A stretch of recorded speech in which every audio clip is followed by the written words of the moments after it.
very rarely drink.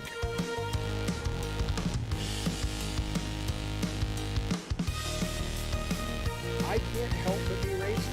It's true.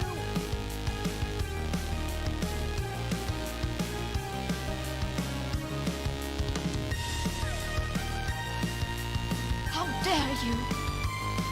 That's a huge bitch.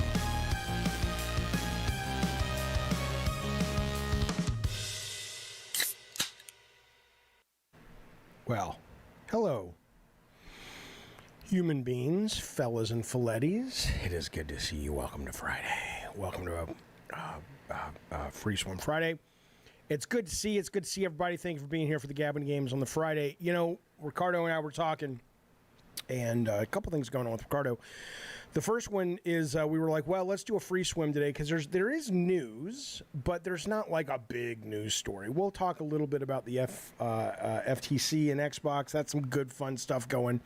But you know, how much more do you got to fucking hear on that story? But we'll talk about games. We'll talk about whatever you guys want. Of course, I've got a trail of breadcrumbs to lead us through the magical forest that we find ourselves in, so we will not be stuck with nothing to talk about. I've got your back. The other thing Ricardo says is, he says, hey, you know how there's St. Patrick's Day in America? I says, yes. He says, well, that day is today in, I think he's in Yugoslavia is where he lives, and so he says he's going to be drunk. What do you mean the audio's weak? You're weak. The audio's weak? You're weak. Hang on, let me fix it for you. Hang on.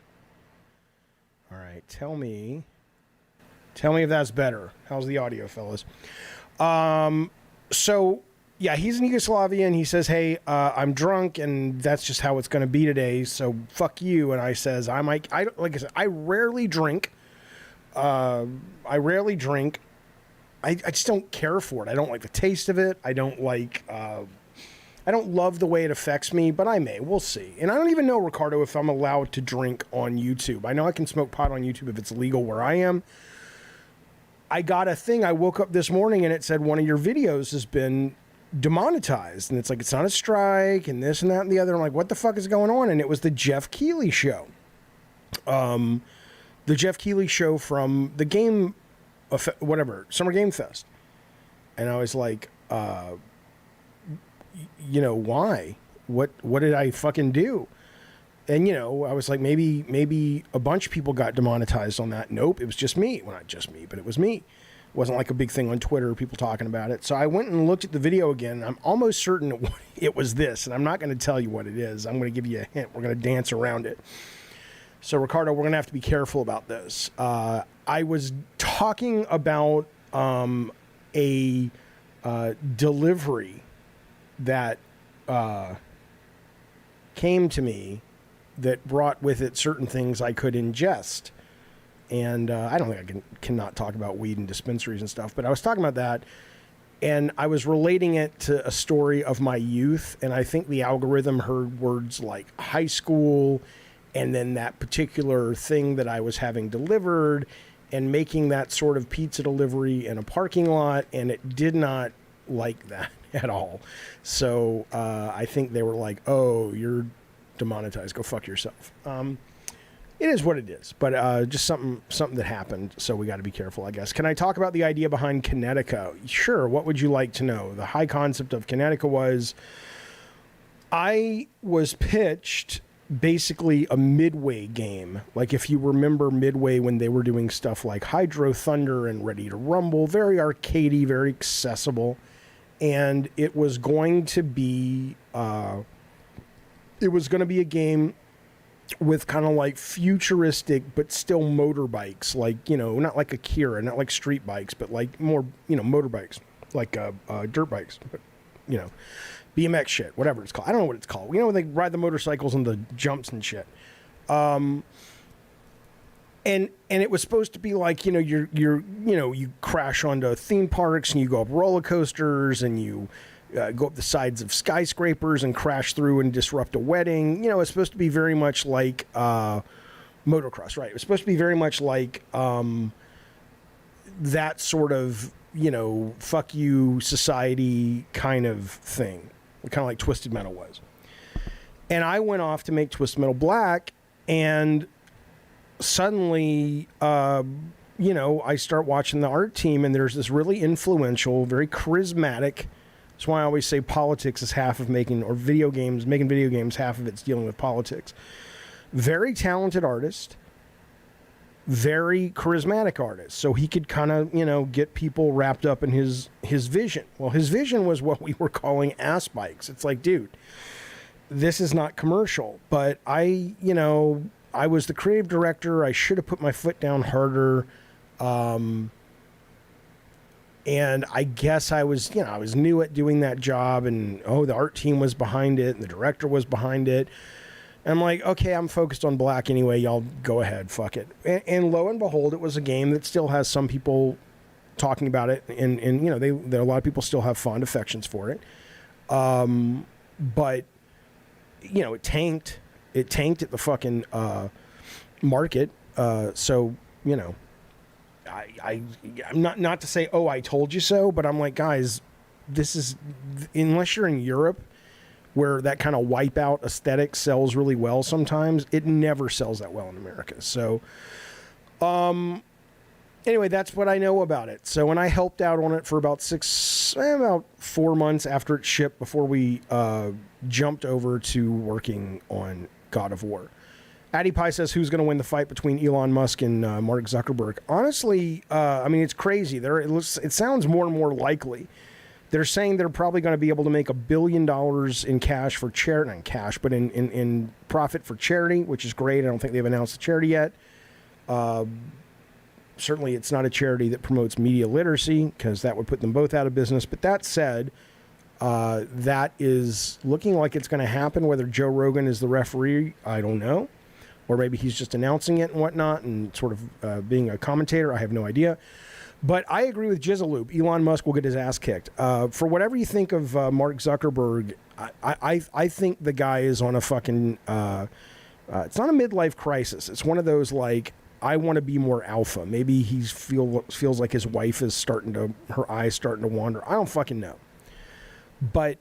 the guy for the last year or so, and when he talks about it, it's just so goofy. He's like, somebody asked him, it might have been Joe Rogan, said, well, what do you like to do for fun? And he says, I like to just wrestle with the guys and fight with the guys. And it's like, what are you fucking talking about, you fucking idiot? And it's so clear. It's like a little kid trying his dad's suit on, and it just doesn't fit. I'm like, Zuckerberg, buddy, you're not, where's the sound clip? Where's the sound clip? You're not that guy, pal. Trust me. You're not that guy. He's totally not that guy, but he wants to be that guy. And eventually, I mean, I'm not going to lie. I'm not going to fucking lie to you. I think in everybody's life, there was a time when my marriage was falling apart, and I was like, okay, well, what can I do? I want to save the marriage. You know, that's sort of, we're programmed to save marriages, which is a stupid thing. But for about 6 months, I'm like, okay, I got to fix this. You know, we went to therapy for a long time before that. And so I'm like, I'm going to start working out. I'm going to start being cool. I'm going to, not cool like Fonzie. What? Jaffe, you're 80. No, it's from the 70s. Fuck you. But, I'm going to start being more alpha. All these things that I'm really not, with the exception of a couple of areas of my life where I'm very fucking alpha. Speaking of alpha, there's Rob the Mod, my bitch. Sit on down in the corner, Rob the Mod, and wait for... I don't know what alpha people do, but it was very much like, I'm gonna go do that. I'm gonna be that guy. And I tried it for a month and a half. I'm like, this isn't me. This is stupid. But so that's very much how I picture Zuckerberg, right? It's like, it just doesn't fit. He's not that guy. And but I do think, because he simply has training, and he's conditioned, and I don't think Musk is. We've seen Musk walking around shirtless on his yacht. I mean, he looks like the Pillsbury Doughboy, and I'm a fat guy saying this. I'm not shaming the guy. I'm just saying he doesn't look like he's ready to step into a ring. So my money would be on little Zuckerberg. Yeah, there you go. Alpha people go on trial in Romania. Yeah, and I guess, what's that guy's name? Tate, whatever? Nate Tate or Tate? I don't fucking know his name. He's got Tate. Andrew Tate. Apparently he's being... called out here in America for a bunch of crimes as well, like trafficking and whatnot. Yeah. So, Jaffe, what do you think about Trump going to jail? I think if he broke the law and it's provable that he broke the law, then he should go to jail. I'm not on the grand jury. I don't have the evidence. I'm inclined to think he's a crook because I've thought he was a crook from the day I've heard of him back in the 80s, and nothing has changed. It's only gotten worse. But, you're innocent until proven guilty in America, thank God, within reason. Not everybody gets that luxury, but, he can apparently afford all the best lawyers in the world. So that's unfortunate that it's not fair to everybody. But anyway, the point is, though, if he is guilty, then he should go to jail.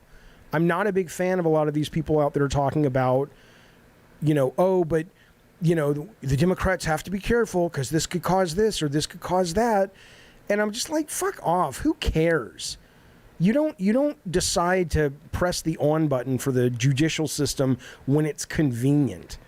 You press it, it's always on. And the idea that there are sometimes we should prosecute people and sometimes we shouldn't, I think that's a total just representation. Anybody who believes that is part of the problem. So that's what I would say. Well, look at that. Film Gamer X has stepped up to the bar. He's put his balls on the bar. He's put his ducats on the bar. He says, which one do you want, Jaffe?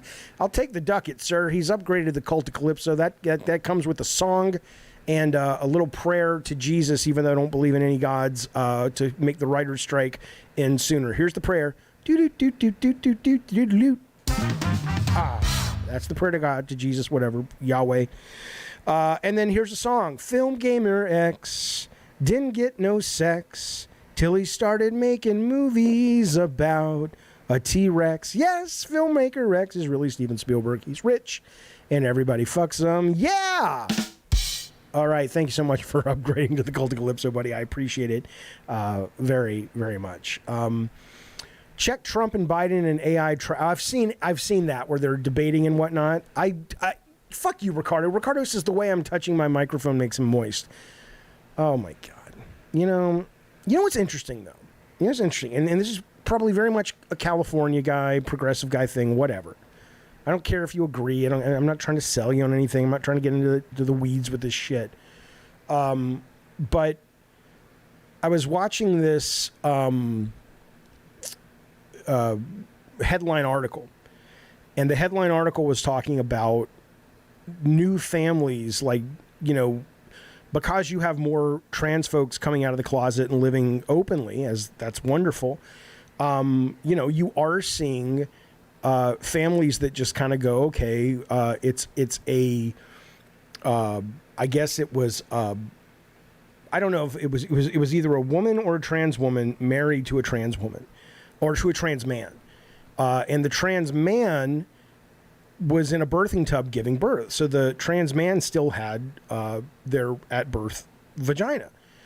And it's really kind of interesting to me. It's like we're so old fashioned. You can totally see in 100 years that our response to this is just going to be so backwards. And people are going to be like, yeah, you don't know what's betwixt the legs. They're just people. They're just normal fucking people. We're just normal men. That's just right. innocent men. And it's just interesting because when I saw it, I'm like, oh, people are going to lose their shit over this headline. And in 100 years, no one's going to care. No one's going to give a fuck. Yeah, Dano says gender's just our clan tags. It's true. It's fucking true. Ryan Swayze says, Jaffe, do you think the new Indiana Jones movie is going to flop? It's gotten bad reviews so far.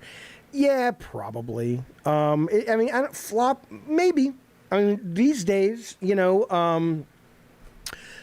think it'll. I don't know if it'll flop, but everybody that I've talked to who's seen it, including hardcore indie fans, they rank it just above Crystal Skull, and they say, they're saying, it's fine. It's a decent movie. It's fine, but it doesn't feel like Indiana Jones. It doesn't, Indy doesn't feel like Indy. I read a review last night on a very popular Facebook Indiana Jones page.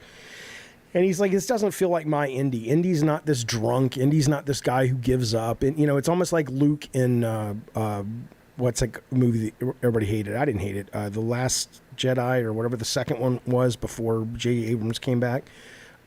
It's kind of like that. And you know, I don't think it's going to be beloved, but it'll probably do okay. But I don't think it's going to be some massive smash. I think it's, you know, it's not good enough to bring in a new generation of audiences, from what I understand. And so it'll get a big weekend of nostalgia and parents taking their kids going, oh, I got to fucking, you know, take you to show you Indiana Jones. He's my hero, blah, blah, blah. And then it'll be like, all right, whatever. So I don't think it's going to do that well, frankly. And that's disappointing, but, you know, I was a kid at the perfect time, man. I had the sweet spot of seeing Raiders, the best age to see Raiders, 10 years old. Changed my fucking life. I love that movie, made me a Spielberg fan for life, and I'm glad I got that. But, you know, I'm okay if it doesn't do so well. It's not really concerning me all that much. Indiana Jones says Jizza will be the biggest flop, the game. I don't think. I mean, it depends who's making it. They're who are the guys making that game? What are they called? They do the Wolfenstein things. Something with machines or whatever. Machine Games, right? There you go. I think they're pretty fucking good.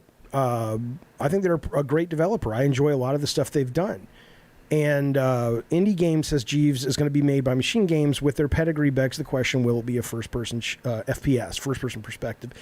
I think that would be great. I don't think it's necessary it's a third person. I don't think you need to see Indiana Jones all the time. I think seeing the gloves and the whip and all that, and basically, you know, hell, I think if these guys were to make Indiana Jones first-person, not like Skyrim, but a little bit more simulation-y, sandboxy, like Bethesda's known for, I think that could be actually interesting versus like, because seriously, is anybody going to care if they just rip off Uncharted?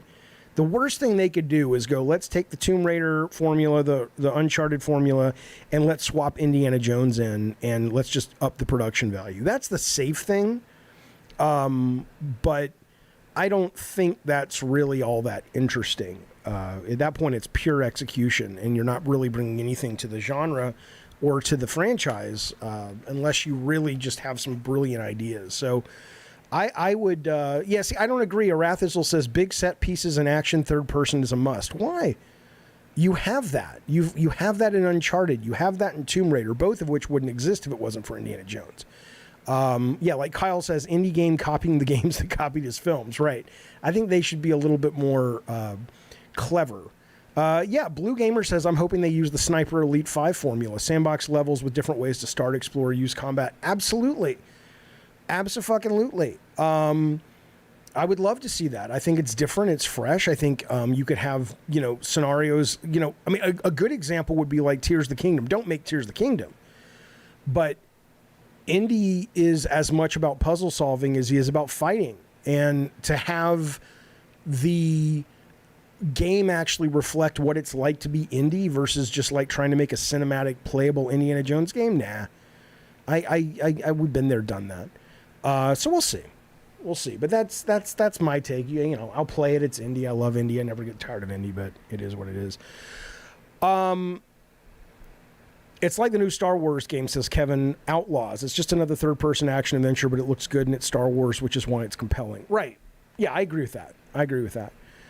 There was a game, it really inspired me. I played it in college. There was a game called, it was Indiana Jones, and it may have been The Last Crusade. I don't think it was, I don't know, but what was fascinating about the game is that it was the first game I'd ever really seen and played where you could solve puzzles in different ways. And kind of the poster boy for that was a scenario where you come up, it wasn't Fate of Atlantis. It was a game came out in 89.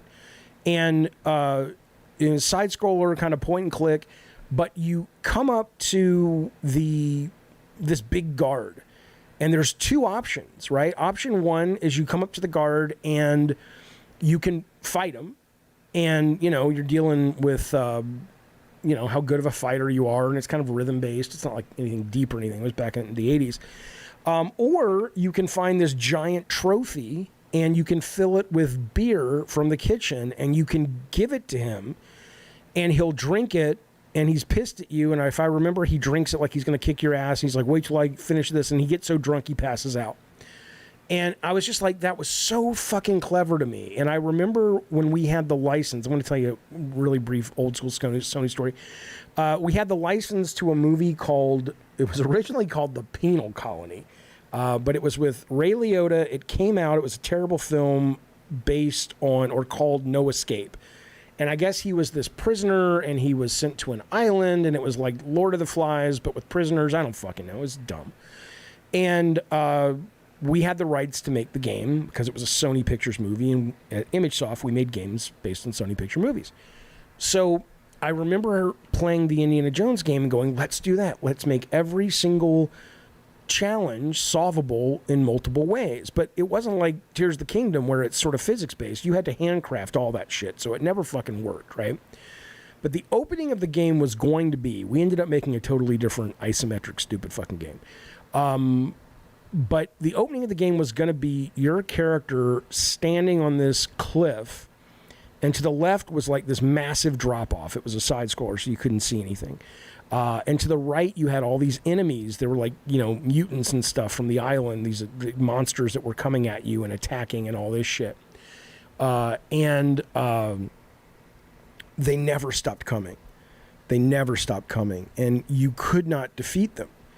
And we thought it was so clever, me and Mike Yam, my design partner, we were like, this is going to be great. People are going to be stuck at the opening screen, and they're not going to be able to solve it.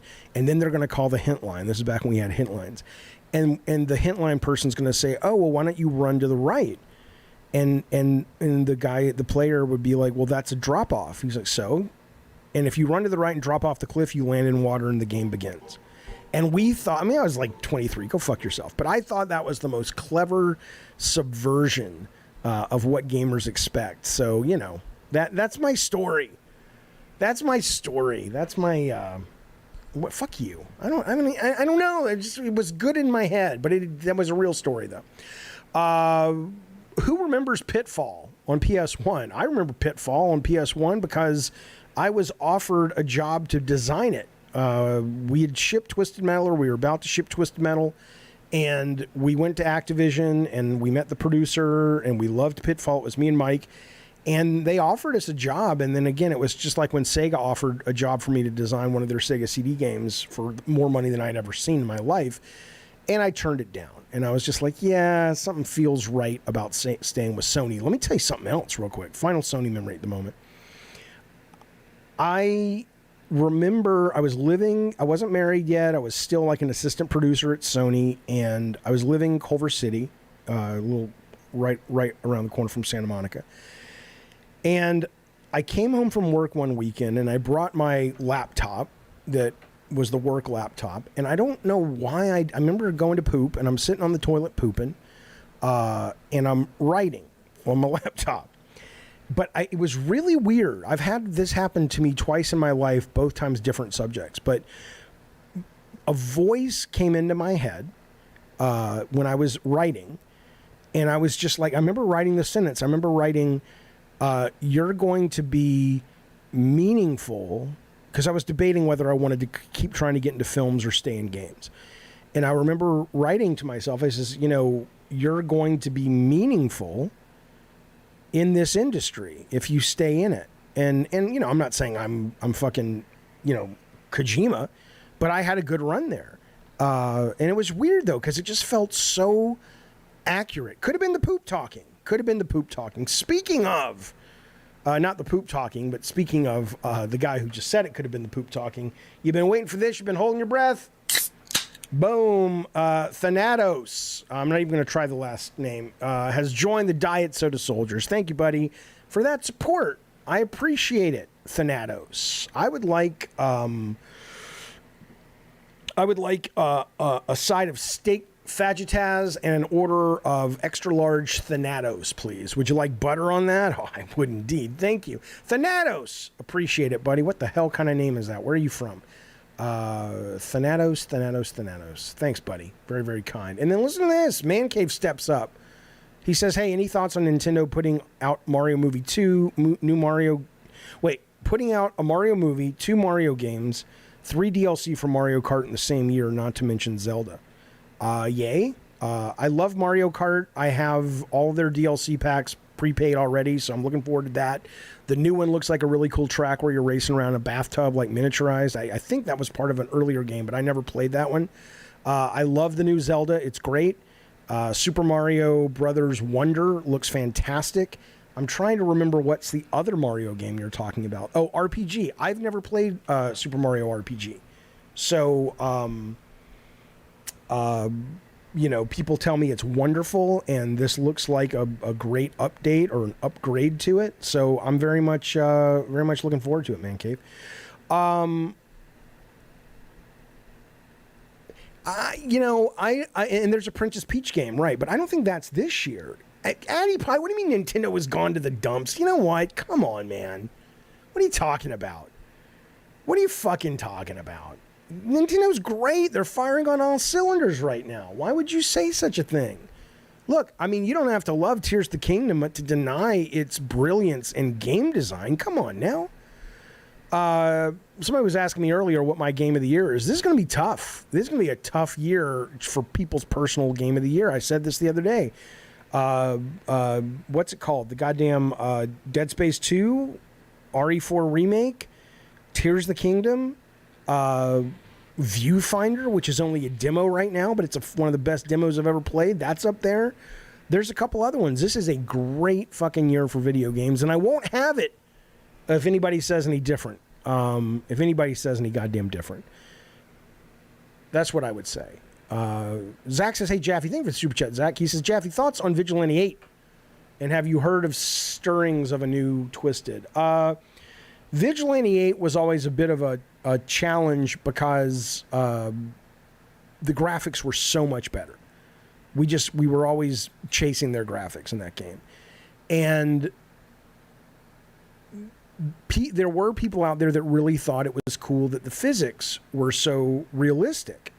But I never thought those games played particularly well because the physics were so realistic. We never began the game as if it was a car game. We always thought of it as an arena game, and the cars happened to look like cars, but it was never about real physics because I remember the moment. I mean, I hate to walk down memory lane. Let me know if it gets boring, Ricardo. But it's just these things come up in my brain. I remember being at E3 in Atlanta in 96, I guess, and we had Twisted Metal on the show floor, Twisted Metal 2, and then Mario was on the show floor, Mario 64. And everybody was losing their shit over Mario. And I remember coming over and watching Twisted Metal 2 and going, fuck you, Ricardo. People seem to love it, but I want them to love it like they love Mario. And I was like, what is Mario doing? And I was just like, they make it so easy and so intuitive to play that game. And that's where I think I was standing there with Scott Campbell, and I was just like, we should let the cars turn in midair. Either he said it and I said, oh my God, yes, or vice. I don't know who said it, but the idea was even that day we were getting, for every iteration, we got further and further away from them driving like cars and more like just characters in a shooter. Because it's like, why in the world would you be in air and not want to be able to rotate? Why in the world would you not want to be moving? Like in Vigilante 8, you can't move, you can't rotate and look around unless you're accelerating, unless you have the gas press. But that may not be what you want to do.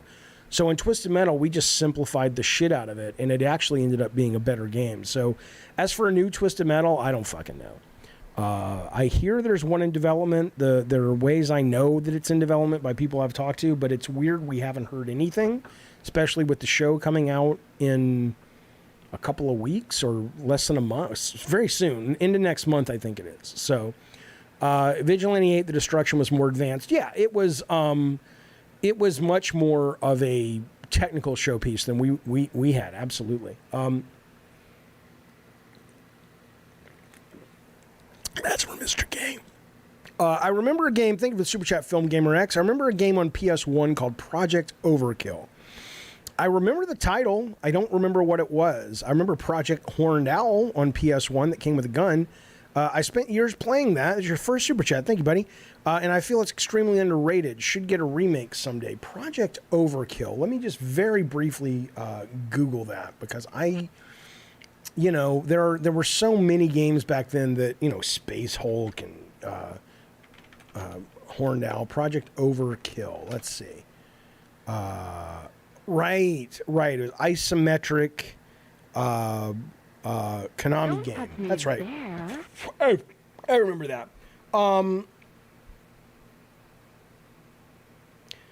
Ricardo, I'm not sure what that is that you just sent me. I do remember that. Yeah, it was cool. But there was like, remember what was the woman, Blood Rain, and there was also another one before Blood Rain. It was like Sexy Woman with Guns. They did a lot of those games and shit. Ashoka, thank you, buddy, for the super chat. I appreciate that very much. Ashoka says, just to troll the Nintendo haters, Sony is in the dumps. Listen, we're going to talk in a second. We're not going to get into lots and lots of fucking stupid details about the FTC stuff because people are sick of it. But there were some choice drama quotes that came out of the FTC, and we'll talk about that in just a second. But Ashoka, the super chat helps rub their nose in it, you know. But let me tell you something. Whether or not the FTC gets their way or Microsoft gets their way, the court of public opinion, which isn't really worth all that much, I don't imagine, I think is going to emerge from this. I think it's going to emerge from this in favor of Xbox because Sony's starting to emerge as a, you know, again, good business people. You know, I love that I got to work with people that were so fucking ruthless, but they're starting to emerge as a bunch of fucking assholes. You know, so that's what I'll say about that, man. I mean, they're starting to emerge as a bunch of fucking liars and assholes. And I'm not saying Microsoft is like good and they're evil. It's all business. But we'll talk about that in just a second. Rishi, thank you so much, Rishi. Rishi comes in, drops a big super chat. First one he's ever done. How's it feel? You tingling down south in the nether region, sir?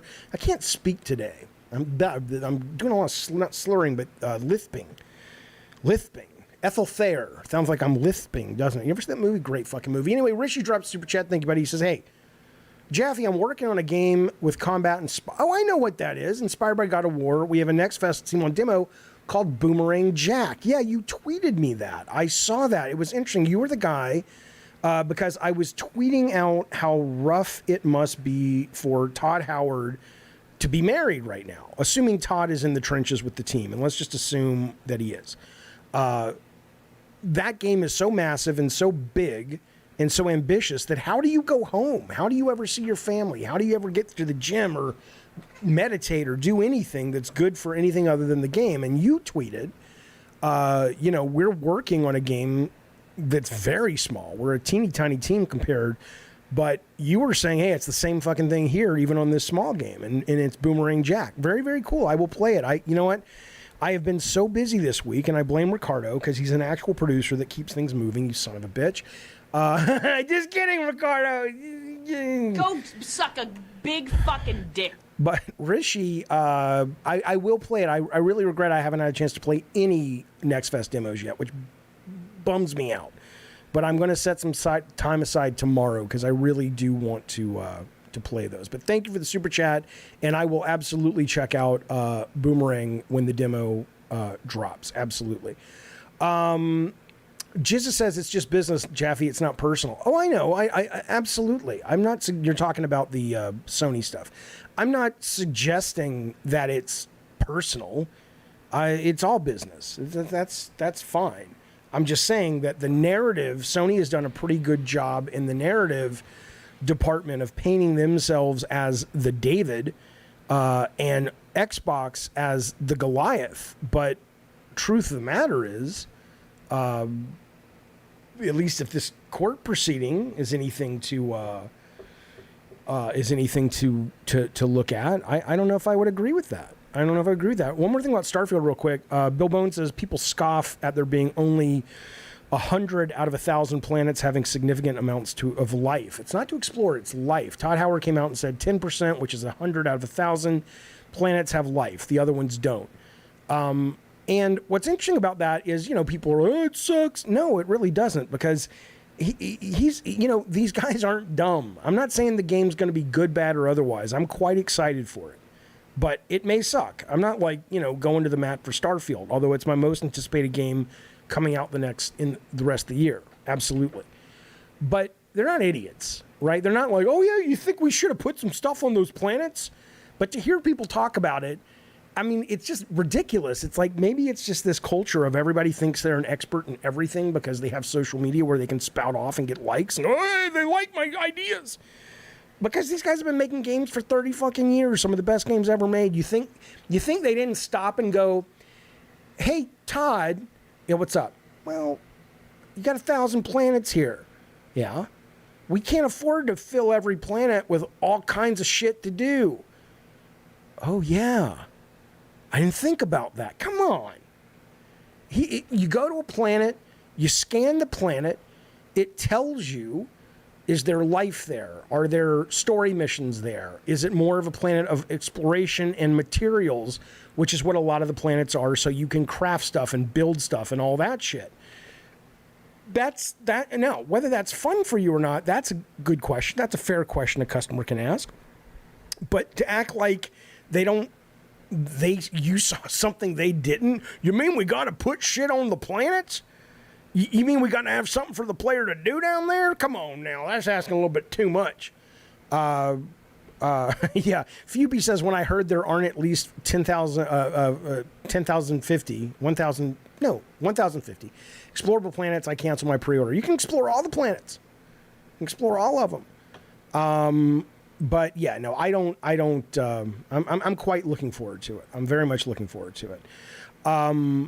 But it is, by the way of the Lao, thank you, buddy, for that super chat. Very generous, very kind, very courteous. He doesn't say much. He don't like to talk much. He's very shy, very shy. Way of the Lao, come up here on the stage and tell everybody about your adventures in Switzerland. Hi, everybody. I'm Way of the Lao. And that is the story, my friends, of Way of the Lao. I love that story. I tell it to my kids every Christmas Eve. Way of the Lao, thank you so much for that super chat. Riddlin's kicking in, boys. Second dose of Riddlin for the day, and it is coursing through my blood stream. No, I'm very much looking forward to Starfield. I agree, though. I agree. Sony fan says Aaron's are nitpicking Starfield because it was about to be a PS exclusive. I mean, that's what came out today. One of the many things that came out today was Phil Harrison going, Sony approached Bethesda. You have to have heard this, right? Sony approached Bethesda on and on and on numerous times to make Starfield exclusive, okay? Which is fine. That's the industry. That's the business they're in. Who gives a shit? But the fact, it's so weird. This is like when you were a kid and your brother was doing some bad shit, but somehow your brother was able to convince your mom and dad that it was you. And you're like, but he's the one who did it. It's like they're literally in court right now arguing, trying to paint Xbox as this greedy, which they may be, but this greedy company that is cock-blocking Sony, poor old Sony, from having any of their shit. And it's clear from some of the questions they're asking, they don't even know the industry. They don't even know the gaming view of the industry. I saw somebody tweet, it may have been Destin from IGN, going, why didn't they get Gene Park? He's local, he's down the street. Somebody who's an expert to sort of coach the FTC in terms of this business that you clearly don't understand. There was a woman yesterday that asked Sarah Bond, she's like, you need a Windows key to stream a game, right? It's like, when's the last time you played a game? 1998? No, you don't need a Windows key, you fucking out-of-touch dinosaur that holds the future of many, many people in their hands, you fucking uninformed idiot. But anyway, they're painting Sony like they're the victim. I'm like, they were going to take Starfield and make sure you couldn't play it unless you had a PS5. They talked on and on when they were like, well, what about... Pete Hines came up and he says Indiana Jones is going to be a day one Xbox. And they're like, well, that's not good. And he's like, well, it was to counter Sony that has Spider-Man exclusive. Oh. It's like, like I said, I don't know which way the wind is going to blow legally. I did see that David Hogue guy from Hogue's Law. He's following this more closely than I am, and he did come out and say that he thinks it looks like Xbox has a good chance of convincing the judge that the FTC's desire to continue to block this is probably not going to work for the FTC. But I'm just like, if you watch this, Xbox is coming out looking like, dude, we're just fucking trying to compete by using the same tactics they are, which you guys seem to be okay with. It's nuts, man. It's fucking nuts. The radical Desi has come into my world. I had. What if I become this guy? You remember Will Wheaton? You like Will Wheaton, do you? I used to love Will Wheaton's blog, and then all he ever did, you could see it creeping in like a cancer. He slowly started to start blogging about poker all the time. And at first it was like, that's weird. And then it became just a blog about poker. And I'm like, what happened to the Will Wheaton blog? So people who are like, Jesus, Jaffe, do you have to sing all the time? You're like Ellen DeGeneres, except not funny, and you're dancing all the time. I'm just saying the radical Dizzy came into my life and made my heart grow. I don't really know if that's true. I've never met the radical Dizzy, but I do appreciate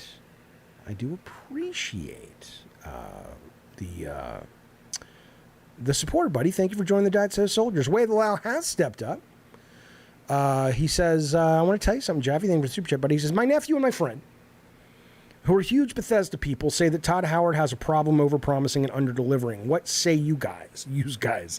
I think you're absolutely somewhat right. I think there are, certainly if you look at, and I've never been a big Bethesda guy, so I'm going off hearsay, right, of the fans. But my understanding is there's two things you can accurately say about Todd Howard and the work he and the Bethesda crew has done. The first one is, yes, they release buggy products and they overpromise a lot of stuff that sometimes they eventually get around to delivering, whether that's because they do it or the mod community does it, who knows? But that is an accurate concern to have. I think anyone who thinks Bethesda is going to ship Starfield as bug-free or even close to bug-free as Tears of the Kingdom, for example, are morons. It's going to be a bug fest. It just is. There's no reason to expect anything else. But I think you can also say about Bethesda and Todd Howard's group over there that they are also responsible for some of the most immersive narrative simulation games of all time. Whether you're talking about Fallout 4, whether you're talking about Scrolls, whether you're talking about Skyrim, you cannot deny that, right? And so I think, you know, there are gamers out there that demand a level of production value or they're not interested. And for them, I would say don't buy Starfield yet. Wait for the reviews. Wait, maybe it's not going to be as bad as Cyberpunk, but wait for it to settle and then get it. But then there are players like me, it's like, I don't give a fuck if it crashes or drops to 12 frames every now and then. If I'm immersed and having a good time with the game, everything else is icing on the cake, is what I would say. So what I would ask you, Way of the Lao, is your nephew and friend who are huge Bethesda people. If they're huge Bethesda people, my question is, do they care? It's like, yeah, I'm sure they would love non-buggy games, but are they so into the formula of what Bethesda does that they're like, yeah, we can live with it because what they do put out and what becomes eventually they put out is pretty fucking good people. So that would be my question to you, my good sir. Okay. FTC pulled a Nancy Pelosi. They got stock in Sony. Do they? I mean, individuals might have stock in Sony. Absolutely. Let me talk about this. Radical Desi stepped up with an incredibly generous super chat. Thank you, buddy. Very first one. Very, very nice of you, buddy. Thanks. He says, hypothetically, if the Microsoft Activision merger succeeds and Twisted Metal success revives car combat, Microsoft owns Vigilante 8's IP. Yeah, that's right. That's a good point. Would you accept a lead consultant role with creative freedom? What would you do with the game? Vigilante 8? I would accept a consultant role if it's not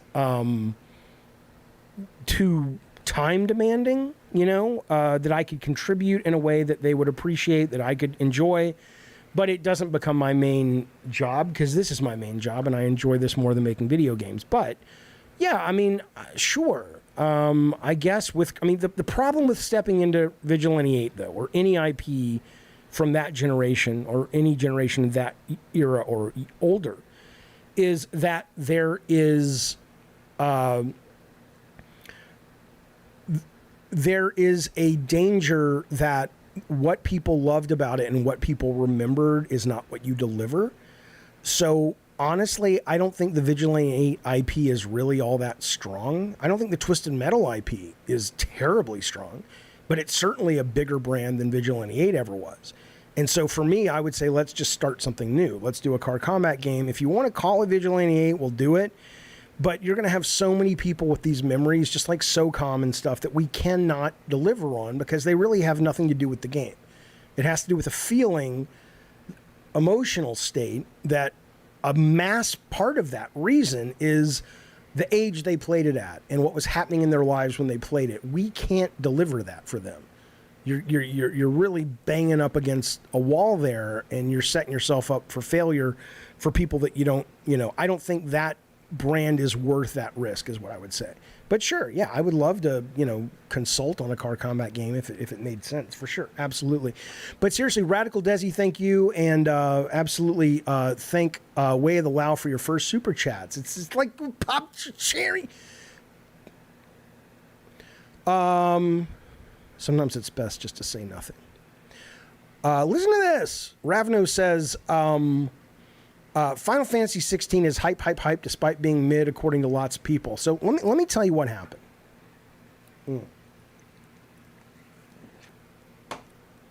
Rav knows I've had Gene Park on the show. I love having Gene on the show. He's a busy guy, but yeah, I'd love to have him back. Listen to this. Speaking of Final Fantasy, I want to show you guys something. So I did finish the demo. I played it. I finished it last night. I finished it. By the way, this picture is my favorite picture now of all time. Come on. Come on. Look at that. Look, I like the lady. I don't know who this is, this lady in the background. That's why it looks like a comedy, or it looks like some kind of office style show or Community or something where she's like, oh, that Phil, I'm always chasing after him, having to clean up after this knucklehead. Good thing he's a genius.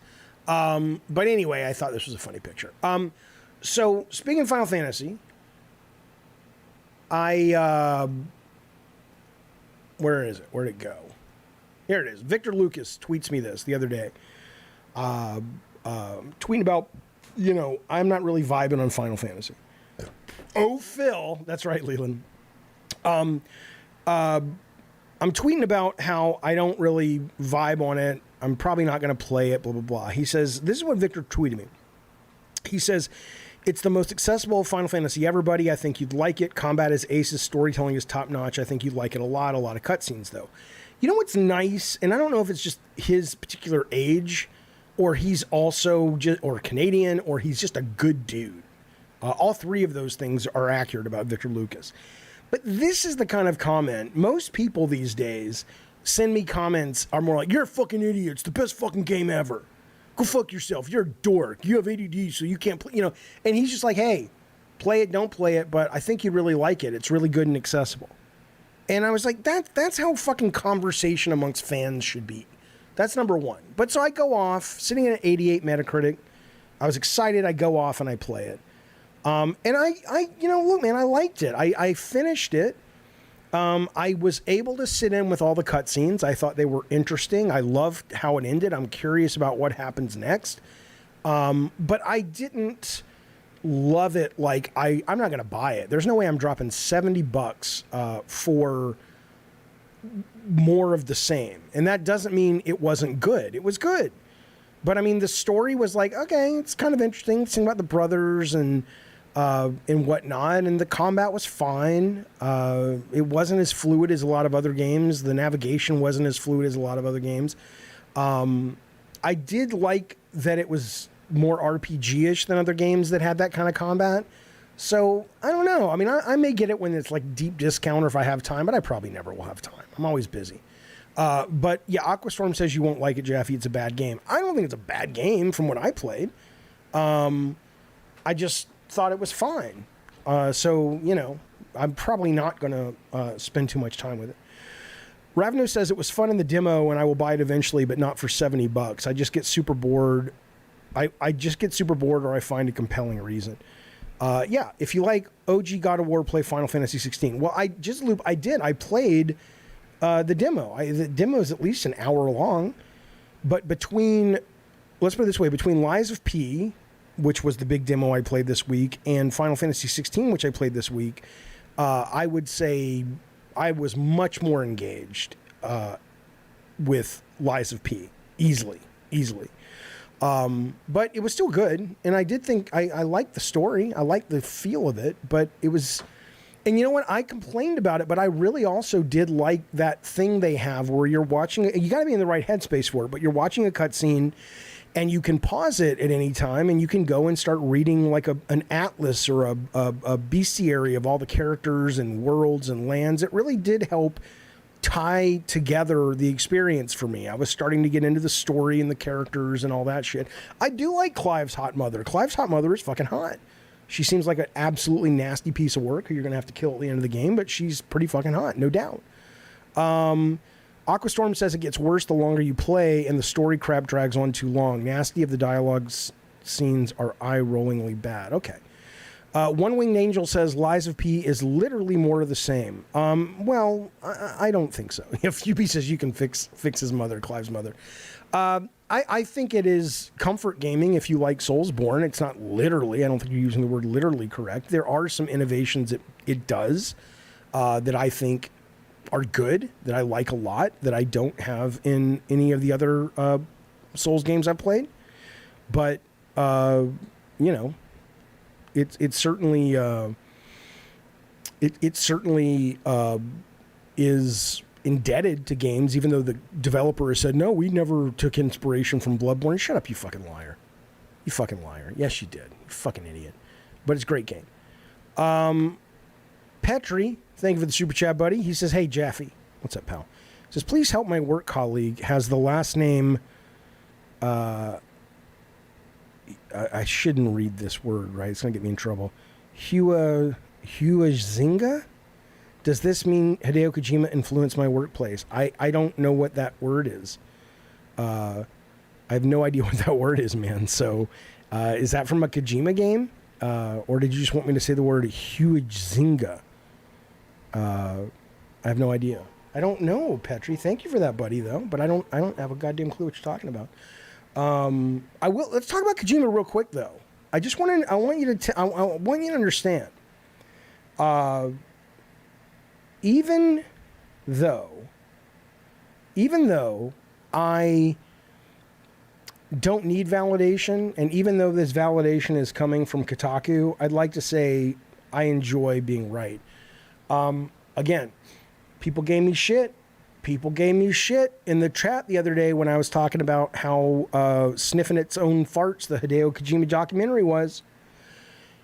Not Hideo, not his work. I got nothing against any of that. I'm a big fan of Hideo Kojima, but the documentary from the trailer made it look like a I'm in love with myself fucking movie, and now we've got reviews that are starting to come out. It's not that I'm going to die on the fucking Kojima hill. Jizzaloop says, who's the better creator, Kojima or Jaffe? Kojima. I'm not jealous of the man. I have no ill will for the man. I've met him once. He was really nice. I have nothing against Hideo Kojima. I'm talking about his image, right? Well, now that reviews are coming out, it's not just your Papa Jaffe. It's people who have watched the movie and says it's just so sycophantic, and it's so just into itself. Here's some quotes. He's a hard worker. He's a sleepless genius. Resident Evil Mikami says, who I love. Similarly, Guillermo del Toro and musician Grimes say repeatedly that he's a genius. Then this is my favorite part, though. This is my favorite part. It says, Connecting Worlds has Kojima staring mirthlessly at things. This is what I noticed from the trailer. He stares at pink sunsets, steel parking garages, Joy Division records. He stares at his actors wearing intricate full body motion capture until they deliver the performance he wants. It's not just crap for clicks, Addy Pie. You gotta listen to this, you gotta be able to love things and still be critical. I don't know how old you are. Maybe it's a fucking generational thing. But get over it. It's not jealousy. They're not jealous of Kojima. They're talking about the documentary. The closing statement says it all. I think it's heartless to look at a person and see only their output, not them. How terrified they insist themselves to be. But being a true fan requires denial. And it's true. And that doesn't mean Kojima will not go to his grave as the most, I don't think it will be the most, I think that will be Miyamoto, but one of the most influential video game creators that has ever lived? Absolutely. Absolutely. Can you hear that? Addy Pie, Kojima fans that are frothing in the chat. Can you hear what I'm saying? I am a fan. But why can't I be a fan and still also say there's some stuff about him that's pretty fucking annoying in my opinion, without me being jealous, without me looking for clicks? Like, I mean, look at it's like a religious person you're arguing with. Look at the defense that you have created, right? You have created an unassailable fortress where the only thing you will allow into your brain about the thing you love are positive things. Do you understand how that's dangerous? All right, let's move on. You know what's interesting? I got people in the chat. Where is it? Somebody says, "Oh, I'm Olivia Munn." Olivia Munn's here. So Olivia Munn wrote me a while ago, and I think it was because I was talking to Kevin from G4 or whatever. This was like a year and a half ago or a year ago. And she's like, "Oh, Kevin says that you think I'm mad." And I said, no, I know we were joking in that G4 interview. And then I said, "Hey, you should come on my show." And she was pregnant. And I said, "Just hit me up whenever." And she says, "Yeah, I'll come on. I'll do a quick thing on your show." I says, "Great." And I wrote her back about 4 months ago, and I said, "Are you still up for that?" And I haven't heard back from her. So my guess is she's like, "Oh, I didn't know who this guy was." Right? I don't think she knows who the fuck David Jaffe is. She's a big fucking actress now. But I was excited. I was like, because a lot of people still think that she's actually mad at me, or I was mad at her, and it never fucking happened. I'm a huge fucking fan. I thought in the newsroom she was great. Film Gamer X, thank you, buddy. He gifted a Diet Soda Soldier membership to avoid the void. That is very generous. That is very kind. That is very generous and very courteous. Thank you, buddy, for that. I appreciate you joining today and upgrading today, and I appreciate you spreading the wealth and spreading the love. Thank you, buddy. Okay, look. Ricardo says I'm mad at you. Why? I'm looking at your chat. You hadn't said anything. When are you getting Kevin on your show? I'd love to get Kevin Pierre on my show. I've reached out to him. I haven't heard back, but it was right around the time when G4 was imploding, the new G4, and I was like, I'm gonna give him some space if he doesn't write back. But I'll reach out to him next week. Jaffe would you like to see a documentary movie of Notch, the guy who made Minecraft? No, not at all. I have no interest in that guy. I only like documentaries that are, by the way, Ricardo, you're not typing in Skype, right? You're not trying to reach me in Skype because it's flashing, but there's nothing there.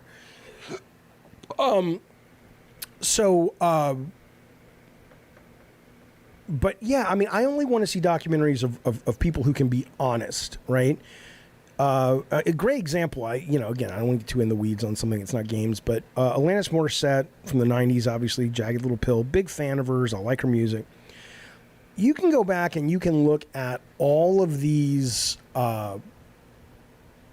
interviews with her from the time, and she was just vomiting horse shit, because when you watch the latest interview with her, which is on HBO Max, she's like, "Oh my God, it was terrible."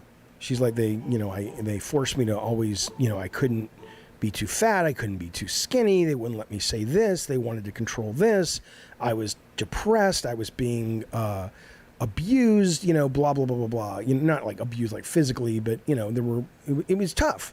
So I'm saying I only like documentaries when I really believe the subject. So if I could believe the subject on a documentary about within games, who would be really interesting to really peel back and get the true story? Probably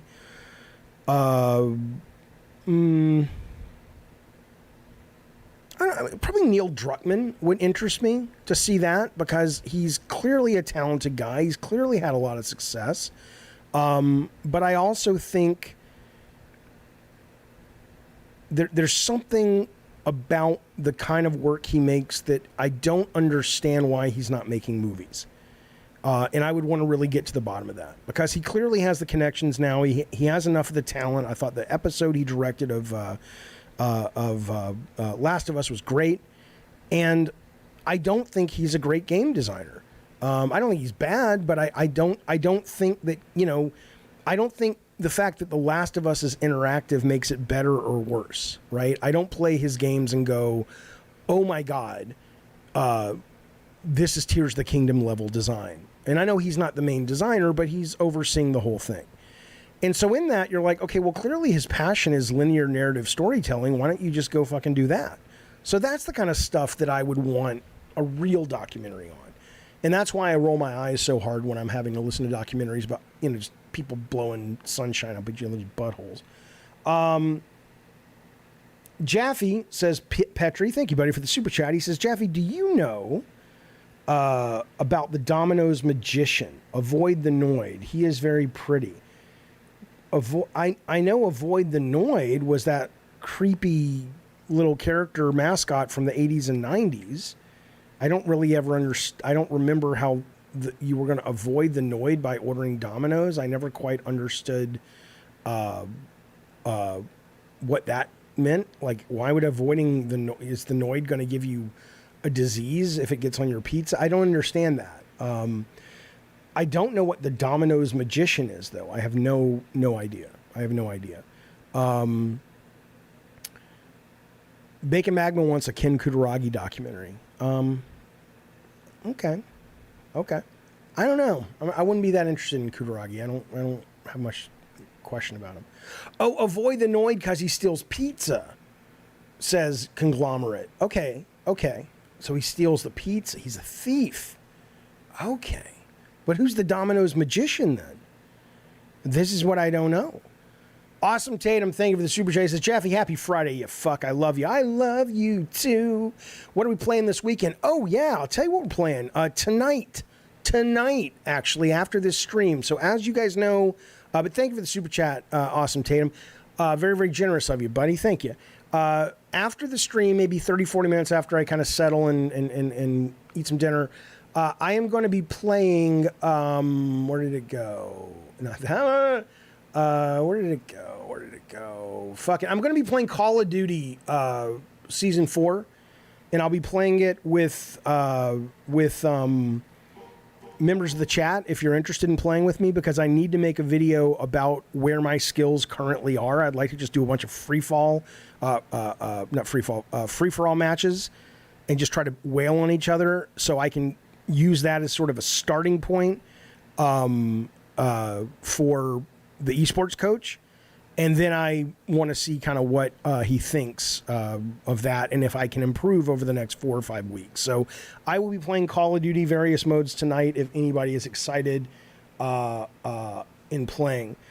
Wait a minute. Ricardo, so you want me to share that news you just sent me? I think that's fucking great. So yeah, that's tonight if you guys want to play. And if Spazbo you're watching, or if Rob you're watching, obviously I hope you guys are available to play because you guys are really, really good. And I want to see, how we do. Thanato says, I want to play. How late will you be up? I don't know. So I'm going to wrap up the show probably around 5-ish or so, give or take. And after that, I'm going to take like an hour break and then I'll play. So probably for 2 hours, something like that. But no, tonight I can only play for 10 minutes. No, my Friday night is open tonight. Please don't play indie trash. Fuck you, Jezaloop. That's some of the best stuff out there. Jaffe, did the Twisted Metal people get back to you on your DM? Yes. That's all I'll say. We had an interesting conversation. I was very grateful for the conversation.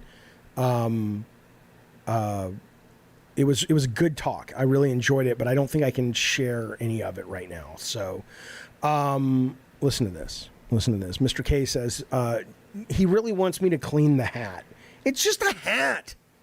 Why are you guys such, Just normal men. Just innocent men. Why are you guys such fucking babies? Such fucking manscaped. What did they call those men back in the last 2000s that were always so up about their appearance? Not manscaping, although they did that. They were called whatever. It's like you're so fucking. It's like you'd never survive that. How are you in the army? He was in the fucking Israeli army. Oh, your hat's dirty. Metrosexual, there you go. Your hat's dirty. Fuck you. The fuck? What the fuck? It's a hat. You know, it's a fucking hat. It sits on the floor when I'm not wearing it. The dog lays. What do you want me to do with it? God. Some of you guys in the chat are just so into how people look. It's just like, leave me alone. And Jaffe, when you gonna do this with your beard? I don't want to fuck you. I'm here to talk to you about the video games and the world and culture and shit. I don't want to fucking have the sex with you. Don't worry about the beard or the hat. Jesus. I don't walk around in dirty clothes. It's a fucking hat. They're not clothes. It lays on the floor, you shithead. God, you need to die this evening. Hey, coming up next, we have the Mr. K show. Now, Mr. K, as you know, he's so nuts. He had Tom Cruise on the show last night, and Tom Cruise says to him, he's like, hey, I can't do a Tom Cruise in person, but he says, hey, Mr. K, I want you to go to a new Scientology meeting with me. And Mr. K's gonna fucking go. He's gonna fucking go. He's gonna get so fucking converted. You're gonna end up giving all of your money to Scientology. You're gonna cross the bridge, and you're gonna feel so betrayed and so angry. Fupy says the hat looks like the dog had intercourse with it. Fuck you. My dog was neutered. My dog has no sexual urge at all, just like you and Mr. K.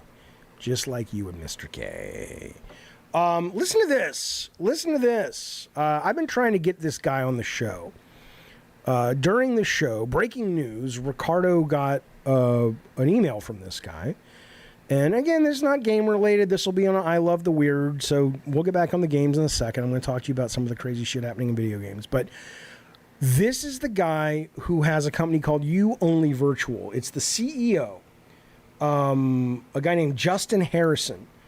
And it is the company where he takes people's social media footprints and he takes people's intake interviews throughout the rest of their lives, and you sign up for the service, and they make a chatbot out of you. And so the idea is when you die, there will be a chatbot that's continually updated with the latest and greatest tech in machine learning that will allow you to communicate with people who have passed on. And at first, of course, the obvious is like, oh, I miss my mom. I'll talk to my mom on, it's a chatbot, but still. Eventually, you're talking about, let's have the presidents do it. Let's have this famous person do it from history or from entertainment or whatever.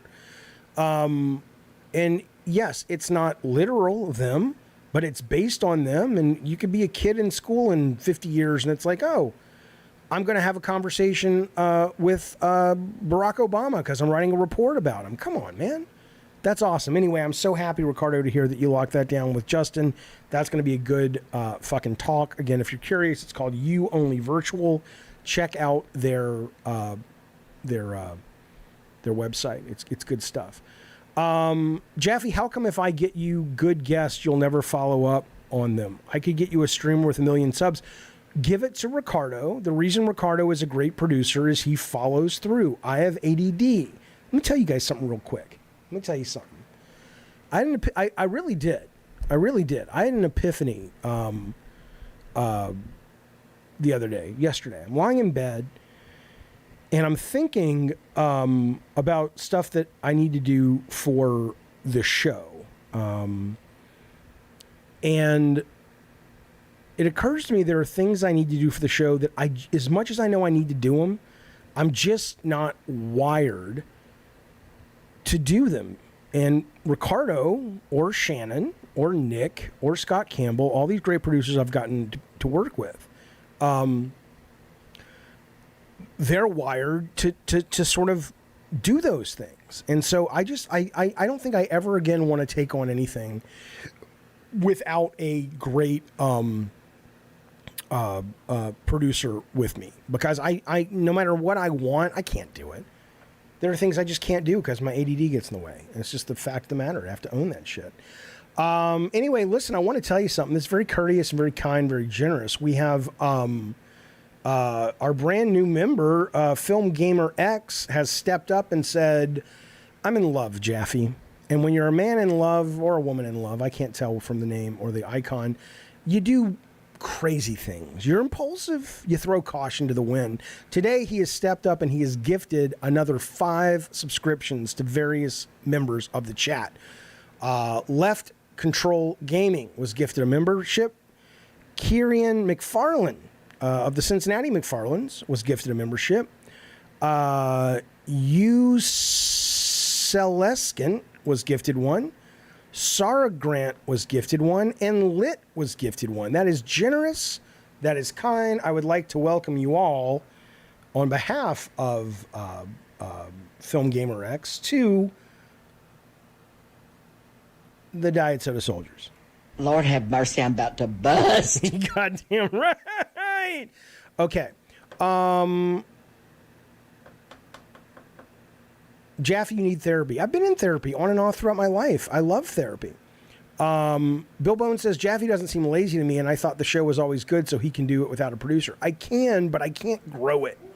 I can't grow it and make it better. Because as much as I think Mr. K is full of shit, that was for him, by the way, he's not wrong. There are things I don't follow up on. Not because I don't care, but because I get distracted. So seriously, Mr. K, if you can get us with somebody that might be a good interview, hit us up. Hit us up. How do you feel about public nudity? Says Nick. Should the government be able to force me to wear clothes? Well, they should maybe be able to force you to spell better. I sweat a lot and hate clothing. Okay.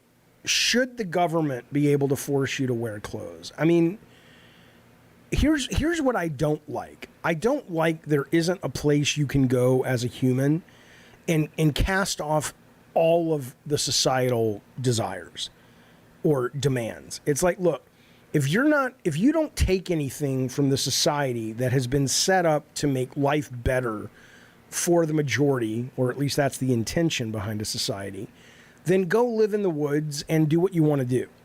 But I do think that if you're in a society that's a democracy or republic and people are like, hey, we think clothing is not optional, then if you want the other benefits that come with living in the society, then you have to deal with that shit.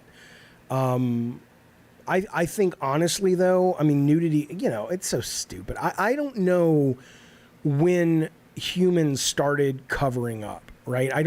Certainly a lot of people blame religion, but this was before that. I mean, I don't know when at a large number humanity started to say, I need to cover parts of my body because either they're offensive, they're only for sex, or they send messages. I don't know. It's not like it's an impossible thing to find out. I've just never researched it. But I don't know why we wear clothes, but certainly it's ingrained at this point. What am I talking about? Is it cold? Could be the cold. Sand in the urethra? That could be it. Ravnos? Could be. Have I ever been to a nude beach? No. I have not, and I don't want to. And you know what's funny? I saw a documentary about people going to a nude beach, and you're not supposed to look at people's, nether regions. I'm like, what are you doing at a nude beach? Let's put it this way. The people who go to a nude beach, in my opinion, and the main or only reason they go there is because they're just like, I don't like clothes, and it's nice to not have to wear them. Those are the last people you want to see without wearing fucking clothes. If I can't look... Right? It's like, well, you're not supposed to be here to get your rocks off. Then why go away? Shut up. I don't know. Would you call the cops if you saw me walking around naked? If all you were doing was walking around naked, I would have to assess your mentality and go, if you're walking around without any clothes out in society and you just seem like, hey man, I just don't like wearing clothes. No, I would not. If you are walking around and it's clear that you not wearing clothes is part of a bigger challenge that you're having, like maybe you're kind of losing a grip on reality, then maybe I would. Hopefully I would call a. Did I tell you guys this? I got to tell you. I think I told you this. So I think I can tell you this. It's not too personal. So my daughter was dating this guy. I think maybe I told this story. Ricardo, let me know if if I already told this. She's dating this guy. And she went out to visit him. He didn't live in state. And she came back, and it was great and everything. And then they broke up. And they, it wasn't a pleasant breakup. They both had issues with each other. And then she found out some stuff about this guy. And she started, hey, can Ahmad block AddyPie? Or at least kick him for the next 20 minutes or something? I don't want that shit in this community. I don't want it, AddyPie. And I'll give you a chance. Don't block him yet. I don't care what your view on trans people are. I don't care. I don't care. But I imagine there are trans people who are in this community, and I don't want them to have to listen to that shit if they're here. Okay? Your view, I respect it. I don't agree with it, but you have a right to it, and I will defend your right to have it. But don't fucking come in here and you can poke fun at me. I don't care. But I don't want people from marginalized communities, or anybody really, but certainly marginalized communities, feeling like this is a place they can't come because it drives me nuts. Don't do it. Thank you, AddyPie. You know I love you. But anyway, so they're going at it over the phone. She discovers some shit about him. She tells somebody. He gets upset. So he ends up calling the cops to come out, and he's lying about it. He's like, oh, you have to go do a wellness check. So at 7 a.m., I get a knock at the door, and it's the cops. And, within 10 seconds, it's all, squared away. But what I loved about the experience, what I was so grateful for, was that it was 3 cops, but it was also a therapist. A therapist is embedded in San Diego with the cops. So if they go on a wellness check, or they're dealing with homeless people who might have, schizophrenia or any kind of issues, they don't immediately just become cops. They're like, let's send the right person that can actually make a difference in this visit. So I know, what are we talking about? What am I talking about? I'm just saying, because somebody said something in my mind, and this is what happened. Why would you respect, says Fupy, a wrong, dumb viewpoint? I don't respect the viewpoint. I respect their freedom to have it and believe what they want to believe, and even express it. But I'm less interested, and I don't think I will, because I like AddyPie a great deal. We don't agree on a lot of things, but he seems like a good human. But I would rather lose AddyPie as a paying member or just a sub if it means there's somebody in the chat that feels like, hey, I can come to this place and I'm not going to feel shitty about myself. That's what I would say. Okay. Let's move on, though. Let's talk about some game stuff. Let's get off the fucking hot topic. What are you gonna eat? Hot Pockets. Remember that? That was awesome. Listen to this. This guy works at Naughty Dog. He says he's a lead editor. It goes by the name Wholesale Sammy, right? I don't know who he is. I don't know what an editor does at Naughty Dog, unless he's like a video editor. And he retweeted Jason Schreier, little Jason Schreier. And I'm not a fan of Jason Schreier's. He's not a fan of mine. I respect some of the work he does, but I think he is kind of a dick. Okay. So here's what Jason Schreier tweeted, right? That Sammy, Wholesale Sammy, retweeted or responded to. So Schreier tweets this. I'll bring it up on the screen in a second, because he's since deleted the tweet, is my point. The infallible Jason Schreier, who's, looking down from on high, judging everyone, blocking everyone, saying everyone is problematic. And at least he said I was problematic on his podcast he was on. He says this: the submersible news is really sad, But on the bright side, the last time a Titan imploded, we got Overwatch. All right, I get it. It's funny. I don't have a problem with it. It's, whatever. Wholesale Sammy didn't like it, though, from Naughty Dog. He says, come on, man. 5 people likely died in the most gruesome way imaginable. This is gross. And here's the tweet. And then a little bit later, Schreier deleted it and then ultimately blocked the guy from Naughty Dog. Now, first off, you've got a guy who is working for one of the most beloved and successful video game companies on the planet. You are a game journalist. Why are you blocking them? Why are you blocking them? But whatever. Let's assume you have a burner account so you can see what everyone's saying. I'm sure he's fine in terms of getting the data he needs for his job. But it's just like, look, Schreier, I don't mind that you tweeted something that then you thought about and deleted because you were like, yeah, maybe that's tasteless. I get it. I get it. That's fair. That's normal. What I mind is when a lot of other people do similar things, you seem to be very comfortable contributing to the culture that piles on to those people. And again, maybe he's got issues. I don't know. Maybe he's, really sensitive, or maybe he's sad. I don't know. I don't want to beat up on the guy, but I'm just like, it's like, I don't know, just something seems odd about this. Like, a lot of these guys, it's that whole, you protest too much kind of thing.